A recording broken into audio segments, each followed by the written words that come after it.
Look at the world around you, truly look at it. You see a sea of faces, a million souls moving with an appearance of urgency, but if you stop them, if you ask them where they are going, they will stumble over their words.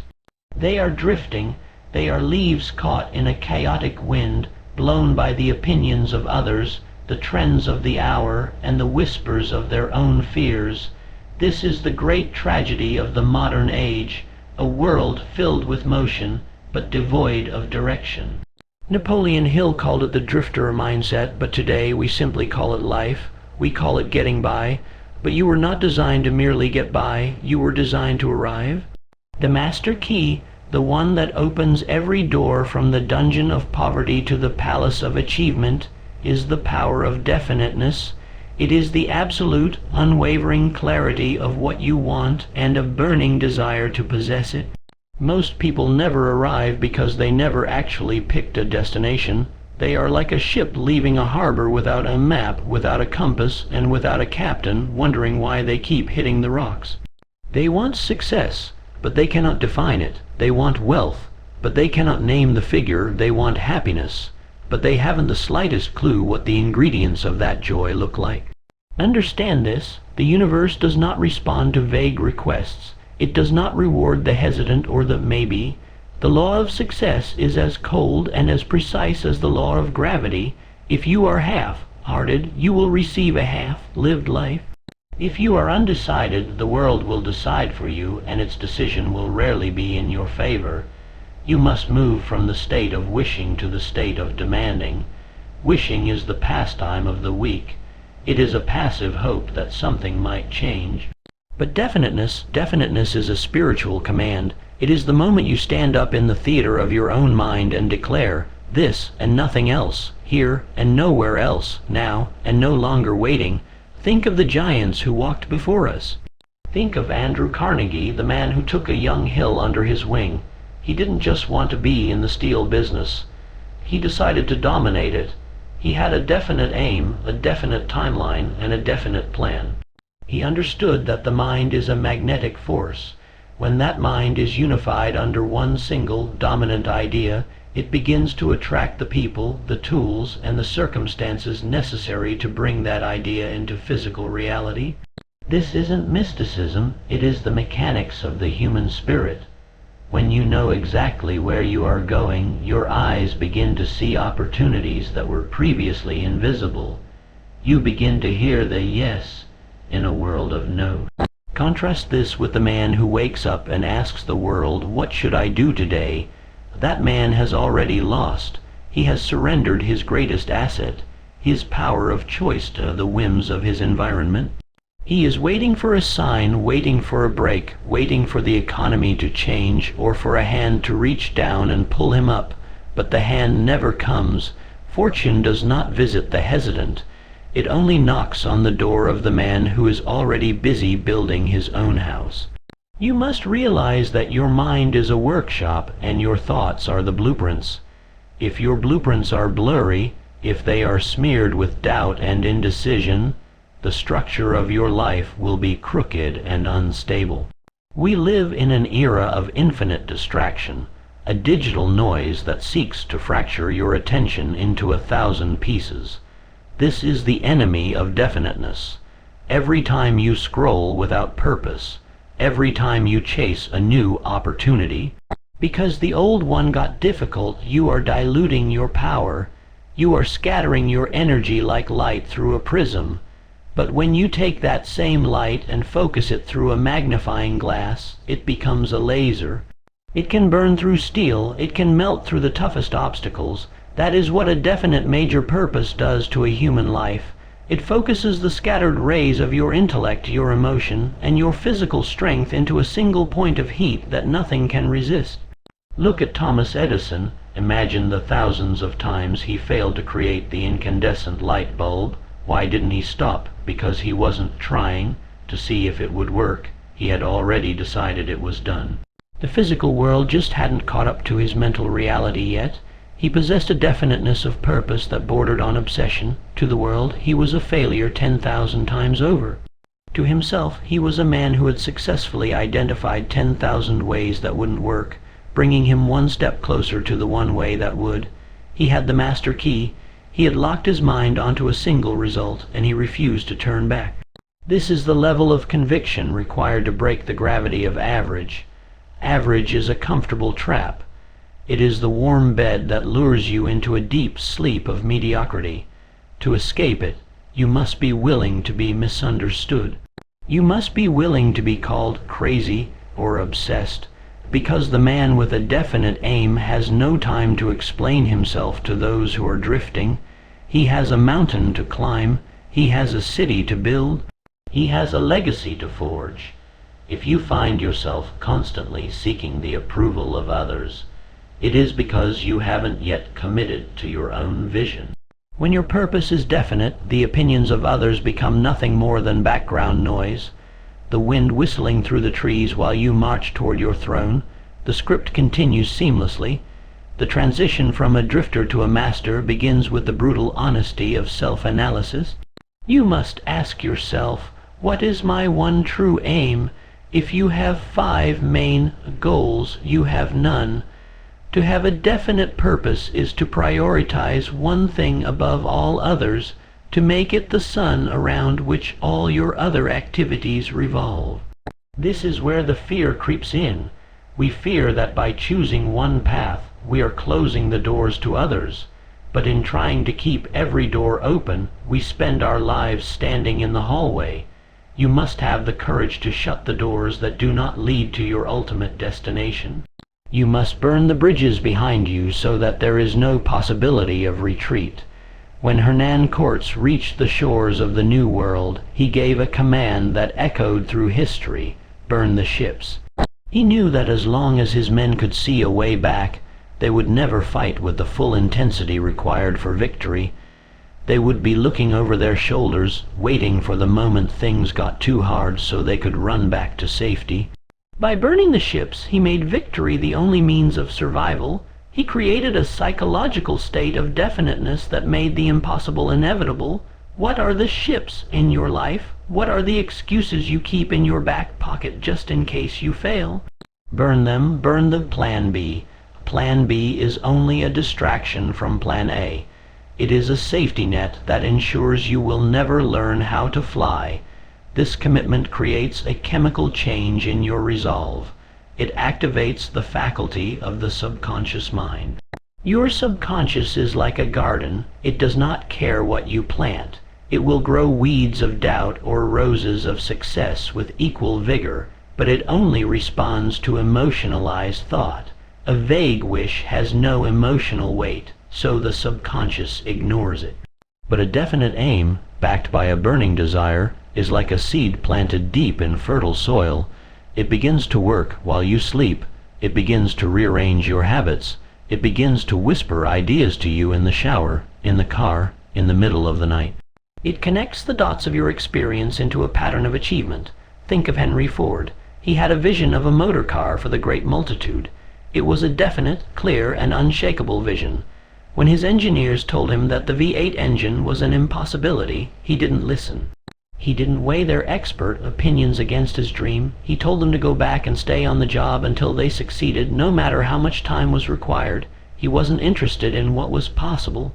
According to the laws of the present, he was interested in what was necessary according to the laws of his purpose. Because he was definite, the world eventually bent to his will. The impossible engine was built because one man refused to accept anything less. But definiteness of purpose is useless without the second half of the equation, definiteness of plan. You cannot just know what you want. You must decide how you will get it, and you must begin at once to put that plan into action. It does not matter if the plan is perfect. In fact, it almost certainly won't be. The plan is simply the vehicle that gets you moving. Once you are in motion, you can steer. You can adjust the sails. You can take a detour, but you cannot steer a stationary object. Most people are waiting for the perfect plan before they take the first step. They are waiting for all the lights to turn green before they leave the driveway. They will spend their entire lives sitting in that driveway while the world passes them by. Action is the ultimate language of belief. If you say you have a definite purpose, but you haven't taken a single step toward it today, then you are lying to yourself. You are still wishing. Real purpose is measured by the sweat on your brow and the discipline of your routine. It is found in the hours nobody sees. It is found in the boring work, the repetitive tasks, the relentless pursuit of excellence in the small things. Discipline is the bridge between your definite aim and its physical manifestation. It is the daily act of proving to yourself that your purpose is more important than your comfort. Consider the story of Walt Disney. He didn't just have a dream of an amusement park. He had a definite vision of a place where imagination was the only limit. He was rejected by over 300 banks. Can you imagine the resolve required to hear no 300 times and still believe that the 301st person will say yes? Most people quit after the third no, and many quit before they even ask. But Disney had the master key. He knew that a definite purpose, backed by an organized plan and persistent action, is an irresistible force. He wasn't looking for a yes to validate his dream. He was looking for a yes to fund a reality he had already built in his mind. This is the level of resilience you must cultivate. Resilience is not just about toughing it out. It is about having a reason to get back up that is bigger than the reason you fell down. When your purpose is definite, failure is not an ending. It is information. It is a lesson in disguise. Napoleon Hill famously said that every failure carries with it the seed of an equivalent advantage. But that seed only germinates in the heart of a person who knows where they are going. If you are drifting, failure is a dead end. If you have a definite aim, failure is a detour that leads to a better road. The script continues seamlessly. As you march toward this vision, you must understand that the mind is a social instrument. No man achieves greatness in total isolation. This is where the principle of the mastermind comes into play, the coordination of knowledge and effort in a spirit of harmony between two or more people for the attainment of a definite purpose. But here is the secret. You cannot attract a mastermind group until you yourself are definite. Like attracts like. If you are confused, you will attract confused people. If you are a drifter, you will find yourself surrounded by other drifters, complaining about the world over drinks while life slips through your fingers. But the moment you become definite, you become a magnet for excellence. People of high caliber want to be around those who know where they are going. Energy is contagious. When you speak with conviction, when you move with purpose, you signal to the world that you are a person of value. You begin to attract the Carnegies and the Edisons of your own life. You find mentors, partners, and allies who see the fire in your eyes and want to help you stoke the flame. But this harmony requires a lack of ego. It requires a willingness to learn, to adapt, and to harmonize your vision with others without losing your core identity. Look at the life of Abraham Lincoln. He was a man defined by a single, agonizingly difficult purpose, the preservation of the Union. He faced more defeat, more ridicule, and more internal and external opposition than perhaps any leader in history. He lost elections, he lost children, he lost the support of his own cabinet, but his purpose was definite. It was a North Star that guided him through the bloodiest nights of American history. Because he was definite, he was able to hold together a fracturing nation. He didn't waver based on the latest newspaper headlines or the changing tides of public opinion. He was anchored in a purpose that was larger than his own life. You must find that same anchor. You must find the thing that makes your heart race and your palms sweat. And then you must give yourself to it entirely. This is the part that scares people, the entirely. We want to keep a little bit for ourselves. We want to keep our weekends, our hobbies, our comfort, our work-life balance. But greatness has no interest in balance. Greatness is an extreme state. Every person who has ever changed the world, every person who has ever built a fortune or a movement, did so by being out of balance for a season. They were obsessed. They were definite. They understood that you cannot reach a new land while keeping one foot on the shore. This journey will require a radical level of adaptability. Do not confuse definiteness of purpose with stubbornness of method. Your goal is fixed, like a star in the sky, but your path may be as winding as a river. You must be willing to change your plan 1,000 times, as long as you never change your destination. The drifter quits when the plan fails. The master changes the plan and keeps moving. This is the essence of resilience, the ability to stay fluid in your tactics while remaining rigid in your resolve. Think of the Wright brothers. They were bicycle mechanics with no formal scientific training. They didn't have the funding that the experts of the Smithsonian had, but they had a definite aim to fly. They watched the birds. They built wind tunnels. They crashed. They broke bones. They went back to the drawing board again and again. While others were trying to solve the problem of power, they were trying to solve the problem of balance and control. They were willing to learn what the experts didn't know. And on a cold morning in Kitty Hawk, the world changed forever. Not because they were the smartest, but because they were the most definite. As you build this momentum, gratitude becomes your fuel, not a passive thank you for what you have, but a proactive gratitude for what is coming. You must live in the state of as if. You must walk as if you have already arrived. You must talk as if your success is an established fact of history. This creates a state of mind that is immune to discouragement. When you are grateful for the victory before it happens, you are announcing your faith to the universe. And faith, as Hill taught, is the eternal elixir, which gives life, power, and action to the impulse of thought. It is the only known antidote for failure. You are standing at a crossroads. One path is wide and well traveled. It is the path of the drifter. It is easy, it is crowded, and it leads to a place called regret. The other path is narrow and steep. It is the path of the definite. It is lonely at first, but the air is cleaner and the view is better. To walk this path, you must pick up the Master Key. You must decide, right now, in this moment, what your life is going to stand for.